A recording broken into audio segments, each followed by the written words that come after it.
Welcome to This Explainer. Today, we're diving right into one of the most chilling, perplexing, and honestly infamous unsolved mysteries from 2013. I'm really glad you're here because this case is a fascinating exercise in untangling hard facts from wild speculation. We're going to rely strictly on the documented details to piece together a story that has completely baffled investigators for over a decade. Let's get right into it. We have to start our investigation right next to Skid Row in downtown Los Angeles, at the Cecil Hotel. You could walk right past it, and it looks completely normal, just a typical building. But man, it hides a deeply sinister past. We're talking literally 100 years of buried stories of death. And that is exactly where our unsolvable event unfolds. Section 1. Hotel of Death, a Dark History. You really can't grasp this case without understanding this building. The Cecil isn't just your average downtown inn. It's incredibly infamous. Prior to 2013, it was the site of 16 different suicides. And if that isn't unsettling enough, notorious serial killers Richard Ramirez and Jack Unterweger actually lived there. So we're talking about a building completely soaked in a very dark history. Let's move to Section 2, the sudden disappearance, January 2013. Into this incredibly foreboding setting walks our subject, Elisa Lam. Now, her profile establishes a clear sense of vulnerability. She was a 21-year-old student visiting from the University of British Columbia in Canada, and she was traveling to LA totally alone. A really crucial detail here is that Elisa was diagnosed with bipolar disorder, and she was actively taking prescribed medication for it. So we have an independent, young solo traveler who is also actively managing a serious mental health condition. Watching this timeline play out is honestly just unsettling. She arrives in LA in January 2013 and checks into room 506 at the Cecil. She was super responsible about keeping in touch, making sure to call our parents back home every single day. But follow the timeline with me. She was last seen on January 31st. By February 1st, the daily calls abruptly stopped.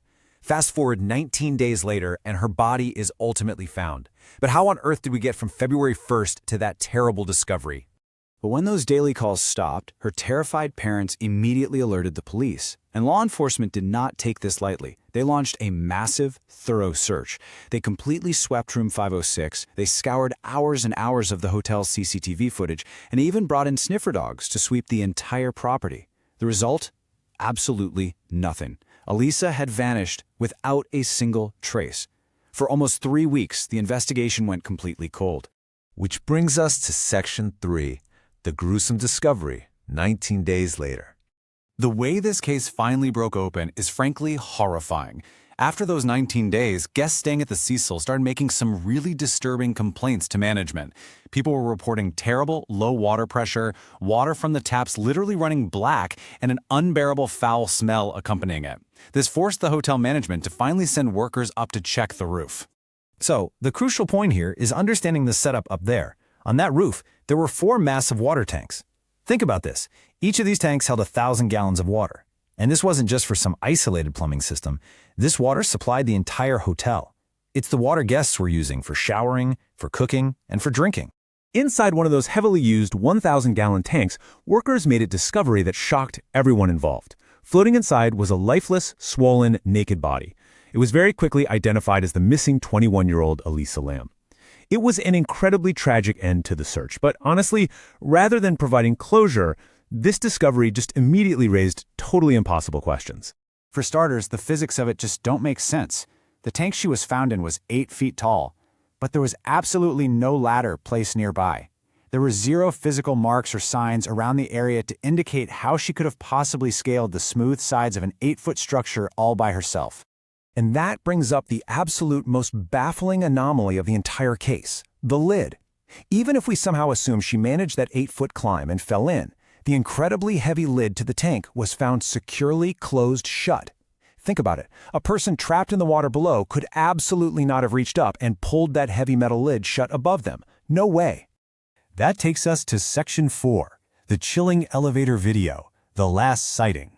Desperate for leads, the police released a piece of CCTV footage to the public that quickly shook the entire world. It captures Elisa's last known moments. Note the timestamp, January 31st, 2013, at exactly 2:30 a.m. It is the dead of night, and she is completely alone inside one of the hotel's elevators. When you break down her actions in this video, it's just bizarre. First, she walks in and presses multiple buttons all at once. Then she steps forward, peeking nervously out into the hallway, before physically jumping back to hide in the corner, almost as if someone is chasing her. She steps out again and starts making these strange hand gestures in the air, moving her hands like she's having a full-on conversation with someone totally invisible. Finally, she walks out into the corridor and she never returns. The global release of this footage fueled intense viral speculation. Let's look at Section 5, Competing Theories and Verdict, Ghost versus Murder. That viral footage essentially split the public into two major camps. Theory 1, ghosts.